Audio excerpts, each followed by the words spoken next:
हैदराबाद आंध्र प्रदेशात शनिवारी पुन्हा एकदा मोठ्या प्रमाणात रोकड जप्त करण्यात आली आहे.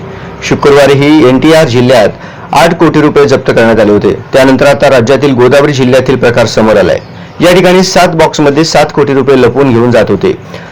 नल्लार जला मंडळच्या अनंतपती येथे एका ट्रकनं धडक दिल्याने छोटा हत्ती म्हणून प्रसिद्ध असलेला टाटा आयुष वाहन पलटी झालं आणि त्यातून हा प्रकार उघडकीस आला.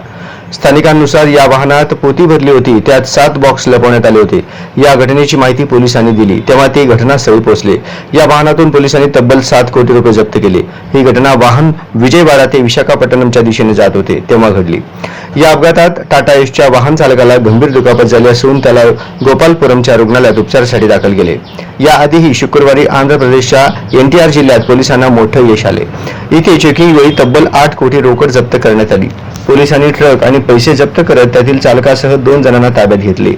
रोकड असलेला हा ट्रक गारिकापाडू चेकपोस्टवर तपासणीवेळी आढळला.